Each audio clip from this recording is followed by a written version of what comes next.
All right, Alan. How's it going? My name's Kyle Dietrich, and for my presentation topic, I will be going over increasing employee morale in the restaurant industry. Let's get started.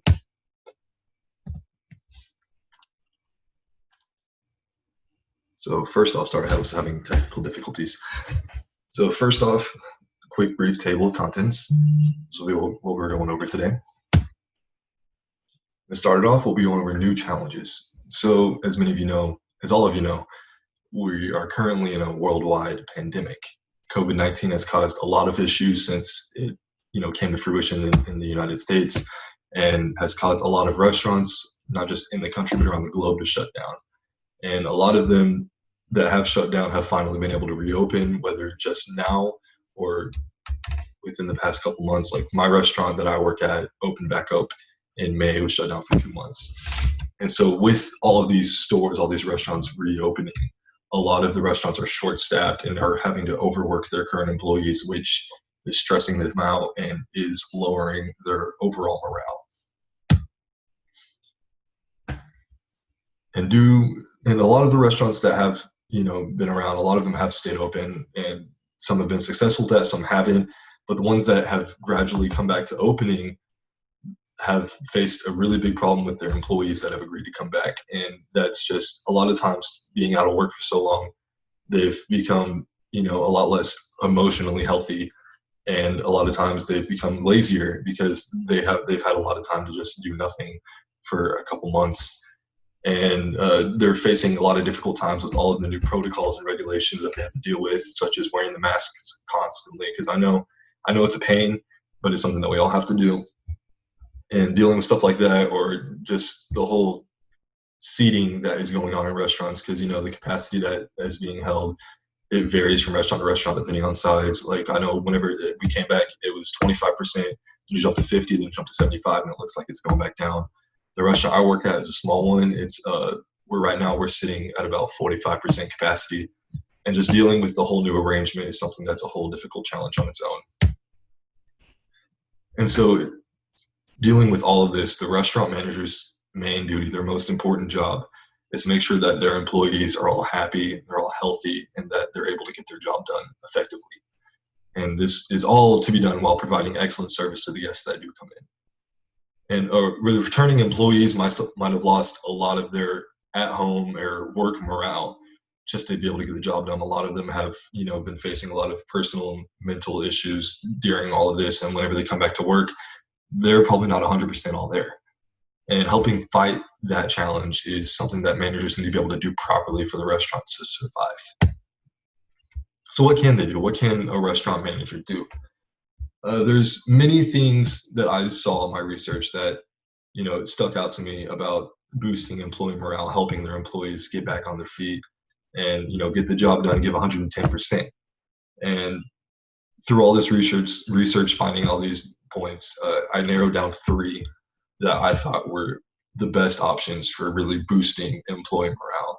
And that's being supportive, communicating all aspects of the job and off the job, and then to imply flexible scheduling and giving employees breaks and days off. All of these, I'll go into depth, but these are all major points that can very much help boost employee morale and help your restaurant in the long run, no matter where you are.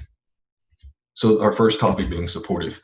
This is something that doesn't only need to be done during a pandemic. It's something that needs to be done year-round, no matter what is going on, globally or locally, whatever is happening. And as a manager, it's your job to understand that your employees have lives outside of work. They have other things going on. They could be students in school, whether it's at a university, a community college, high school. They could have family issues. They could have kids that they need to take care of. They'd be working multiple jobs, or they might just have, a plain social life that they like to get back to. And you have to support them in all of their endeavors and make sure that you can help ease the stress of work off of them a little by little, just to give them time to take care of what they need to take care of. So I have this quote, and it's from the article 5 Ways to Boost Employee Morale During a Crisis. And it says, even during normal times, employees whose bosses help them manage their workloads are 8 times more likely to stay at a company than those who don't receive such help.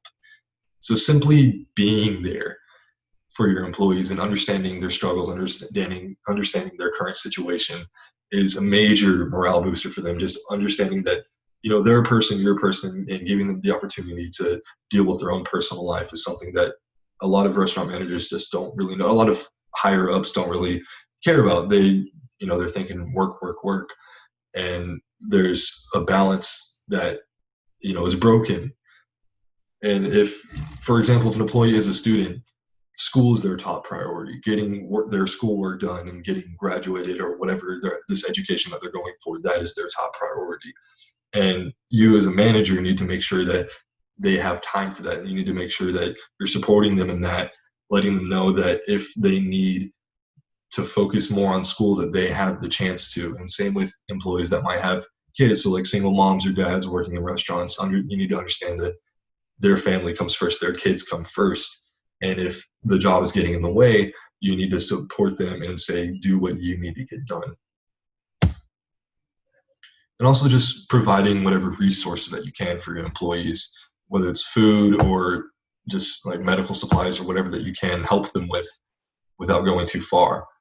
For example, whenever the restaurant that I work at Cafe Brazil, we shut down back in March, about mid-March, March 20th or something like that.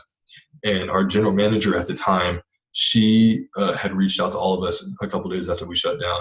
All of the servers, all the shift supervisors like myself, all of the cooks, everyone that worked there, and personally sent a message to each individual person that worked there and said that if there was any food that we needed or any kind of help with medical supplies or expenses or anything like that, to let her know, and she would help as much as she could. And that was something that I thought was just a prime example of being a supportive boss, being a supportive manager. She showed that she genuinely cared for us and wanted to make sure that we were, getting by and able to, survive without struggling too much. And even after we opened back up, she didn't come back because she had found another job, but she would still reach out to us even to this day and offer any kind of help that she can, no matter what it is, just to show that she still cares about us. And that brings us to our second point, communication. So communication, in my opinion, is the biggest key to success for any company, any business, any restaurant, any team of people. And it starts with a simple hello. And the most effective way to keep communication lines open at work is, in my opinion, when managers give the ability for employees to provide feedback. This was explained by Suhan Patel in her article, 20 Creative Ways to Boost Employee Morale. And in this article, she wrote, a posture of openness gives employees permission to contribute to positive change. So just giving your employees the opportunity to give you feedback on what they like about the job, what they don't like about the job, what needs to be fixed, what doesn't need to be fixed, what's been going well for them there. And just all of that is just very useful for them. And you can also give them the opportunity to provide you with ideas about the job. So if you're working in a restaurant, let them have the chance to maybe give an idea for a new menu item or a more efficient way to get a task done. So a lot of restaurants, they'll have side work for their servers to get done. And that's just little duties that they'll have to do throughout their shift to make sure that the restaurant is clean and everything looks good. And just maybe if an employee notices someone else doing a job a little slow or just not right, give them the opportunity to come to you and let you know, like, hey, I have an idea of how we can do this, and we'll get it done a lot faster, and it'll be even better than how it was before. And even just for marketing, I know my job multiple times, our old general manager, she would come to us for marketing and advertising ideas. A lot of the people that worked there were college students, were around my age. And so she'd come to us and say, hey, I want to get a new ad out on Instagram or Facebook, or I want to promote this product. Can you help me out? And we'd all get together and just, think of an idea, think of an Instagram post or a Facebook post or something that could just help get a new thing out there or promote our company. And that idea was given by the National Restaurant Association. And so people thrive off of being heard and listened to. People thrive on being understood. And showing that your employees' input is validated can make all the difference. So aside from just normal, work communication, talking about jobs that need to get done, duties that they're expected to get done, you can also talk about life. And that can be something that's very helpful just as a morale booster or just as an emotional booster at work. So staying away from things that are too personal an effective manager can see a stressed employee, can pin out a stressed employee, and just let them talk about what's going on. Not without getting too personal, like I said. Just maybe pull them into their office and let them just talk about what's bugging them. If it was a customer, or if maybe something happened back home that they want to share about, like just giving them the time to let things off their chest a little bit can go a long way, really, because they're getting that out there, they're blowing that steam off, and just talking about things like this can help people feel better. And at the end of the day, we're all people, and communication is something that we're all, naturally given the ability to do. And letting us talk about what's been bothering us or what's just going on, or just saying, hey, how's your day going, is something that can really help in the workplace, no matter where you are. So again, communication is the biggest key to success in any industry. And so being able to communicate with employees effectively can form a positive chain reaction from employee to employee and get them motivated, get that morale up, and they'll do a better job than they have been. And that brings us to a third point, and that'll be schedule flexibility and breaks. So you want to make sure that you're not overscheduling or underscheduling an employee. And in doing so, this is also a morale booster. I mean, because no one wants to work too much, and people don't want to work too little. So scheduling employees to help keep their work life and their personal life balance is something that a lot of people miss out on. A lot of times, the managers will schedule certain employees way too often. Like whenever we opened back up, I was working 7 days a week from 6:30 in the morning to 4 o'clock in the afternoon. It was hard. It was difficult. I had classes going on still, and I had trouble keeping everything balanced, and I almost couldn't. And so making sure that your employees are able to keep that balance is something that is very, very important as a manager, because you want to keep your own life balanced. What's stopping you from helping your employees keep their life balance too? So William Craig from Forbes explained in his article how positive employee morale benefits your business, that those who implemented a flexible work plan reported an 89% retention increase from HR. These arrangements benefit employee satisfaction, health, and retention, but it's also important that employers take active steps in making these types of arrangements known to their employees. So when it comes to scheduling, it's a two-way game. It's the manager's job to make sure that employees are getting put on the schedule for what y'all agreed upon, what they said they could work, and that it works with you. So first off, you have to make sure it works for both parties. And so it's the manager's job to make sure that the employees are getting scheduled for the shifts that they agreed to work, or it's also the employee's job to make sure that they're arriving for those shifts and showing up to the shifts that they said that they can work, because that was the promise that they made. Both ends have to uphold that promise. And this can just help keep everything balanced. You won't be overworking and underworking employees, because if you're overscheduling one employee, chances are you're underscheduling another and giving them the scrap shifts, which those are the shifts that nobody wants. It could be, a mid-lunch shift on a slow day, like a Wednesday afternoon or something like that. And you want to be able to make sure that all employees have time to tend to their personal matters outside of work. And with this, a lot of times that's just giving them days off of work. Because, like I said earlier, no one wants to work too much. No one wants to work 7 days a week, every month of the year. And so giving an employee a day off, maybe 1 day off, 2 days off a week, and let them recover, get what they need to get done back home. Maybe they need to work on a personal project, a school project. Maybe they just want to go out with some friends, or maybe they just want to go spend time with their family. This gives them the opportunity to recuperate and get all of that work stress out for a day or two and come back and give 110% the next time they're at work. The article 5 Ways to Boost Employee Morale During Crisis also calls upon managers to give their employees an emotional break, which during a crisis, during this COVID-19 pandemic, is very important. A lot of people, they forget that everyone has their own mental health, everyone has their own mentality, their own emotions. Letting your employees have time to just blow off a little steam while at work and just let that out is very helpful, whether that's letting them go and just sit in the back for a little bit, maybe have a water or like some food and just sit down, letting them go take a walk outside, go for a smoke outside. Maybe if that's letting them go step outside and make a phone call their mom or their parents or their friend or their girlfriend or the boyfriend or whoever, just give them time to step away from the shift for a little bit and just blow off a little steam in any way.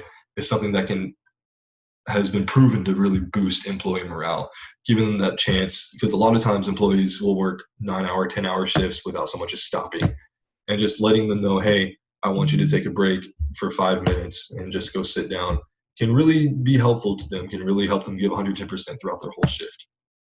And it gives the employees a chance to manage their emotional health during the crisis.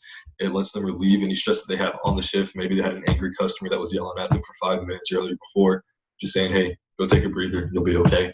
And just letting them do that is something that is very useful in any type of work situation. And so it's your duty as a manager to make sure that employees are able to get their job done.